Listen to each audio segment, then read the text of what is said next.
Hey everybody, welcome to the DW Plays video. As you just heard, and as you can see here, I'm messing around with Metal Slug's second mission. This is the second game in the Metal Slug series released for the Neo Geo Pocket Color. The first one, of course, being First Mission, which I've already made a DW Plays on as well. And if you're interested, I'll go ahead and throw up a link to that as well.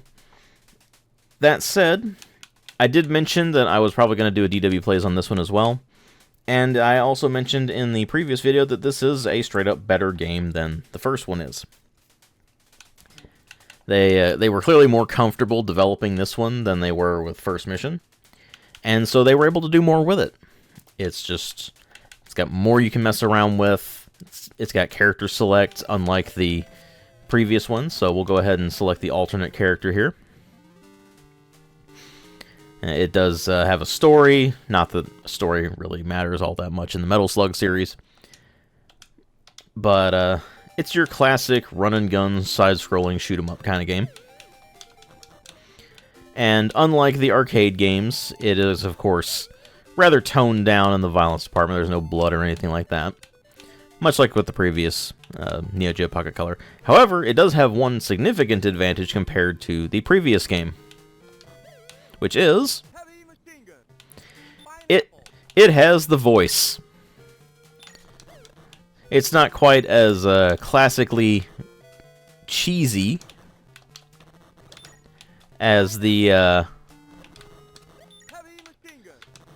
not quite as classically cheesy as the downright goofy voice that's the arcade and home console versions had, but it gives the game some charm.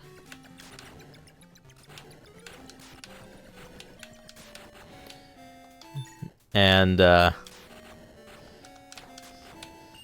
it goes a lot further in making it feel like you're playing a proper Metal Slug game. We're going to go ahead and rescue this guy real quick. Get some more ammo. I do not want the flame shot, or flamethrower really. They call it the fire gun in this, but it's a flamethrower and it is terrible. Don't get the flamethrower if you can help it. Basically, all of the weapons are better than it, except for the pistol. But it also has the vehicle sections here, like you can see. And it's just classic side-scrolling shoot-'em-up gameplay. And if you're familiar with the Metal Slug games, then this is going to be very familiar to you. It's basically just the Metal Slug experience ported to handheld. And they've done a good job with it. A much better job with this one than they did with First Mission. Although, to be fair, First Mission wasn't really a slouch either in terms of replicating the Metal Slug experience. It was just much more primitive. So it was a lot more like trying to play the original Metal Slug versus the Metal Slugs that pretty much everybody knows and fell in love with, which are stuff like Metal Slug 2 and 3 and Metal Slug X. And my recommendation is more or less the same here as it was with First Mission. If you're new to the Metal Slug franchise, then I would very highly recommend you not start with this one. I would recommend you start with Metal Slug X, because it is the easiest one to get into.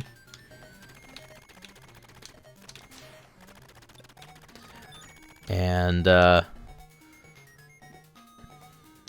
other ones, it's not that the other ones are bad or anything, it's just that they have some things you need to there's something else to keep in mind about Metal Slug in general, is that it's not exactly an easy game. They're very much arcade games.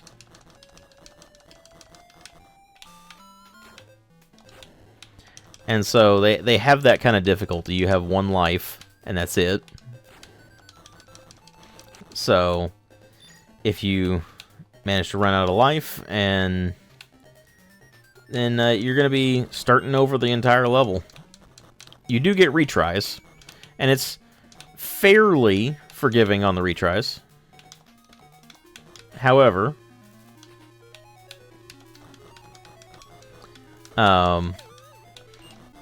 it's still a one life kind of deal. And this is one thing that really drives me nuts about having when you lose your weapons.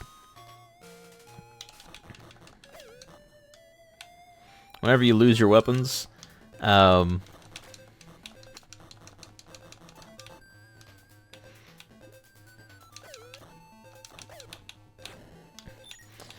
you revert to the pistol, where you have to constantly hammer the button to actually shoot with it, which is quite unpleasant.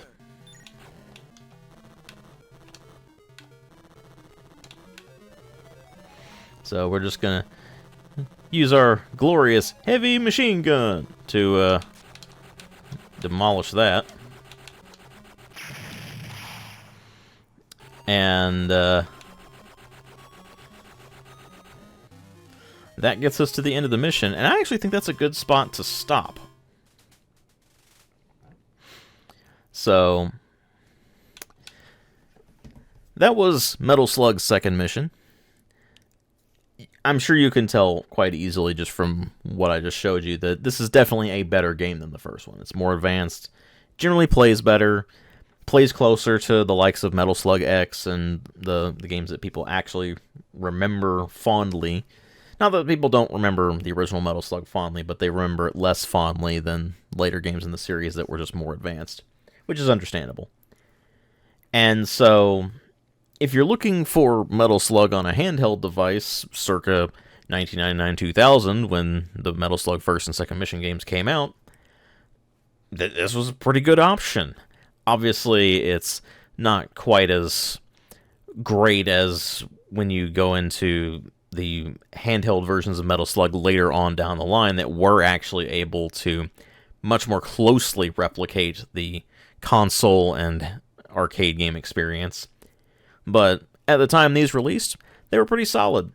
So if you liked Metal Slug, or you still like Metal Slug, I assume, then you'll probably like this as well.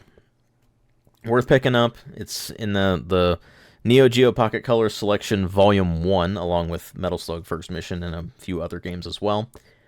Worth checking that out if you're interested at all in it. Otherwise, I would recommend, if you're new to the franchise, go ahead and start with Metal Slug X. It's going to be one of the easier ones to get into. It gives you a full, proper Metal Slug experience. It is still very much a difficult arcade game, so you need to keep that in mind. However, it's a very good starting point, and it gives you a very good idea of how the rest of the series is going to play out. This one, the Metal Slug Second Mission, is pretty comfortable if you've played Metal Slug X, because it even has some of the features that one did. So, something to keep in mind there. At any rate, thank you all very much for watching. Hope you all enjoyed the video, and I'll throw a link in the video description box to where you can check out the Neo Geo Pocket Color Selection Volume 1 if you want to pick this up for yourself. Thanks again for watching, and I will see you all in later videos.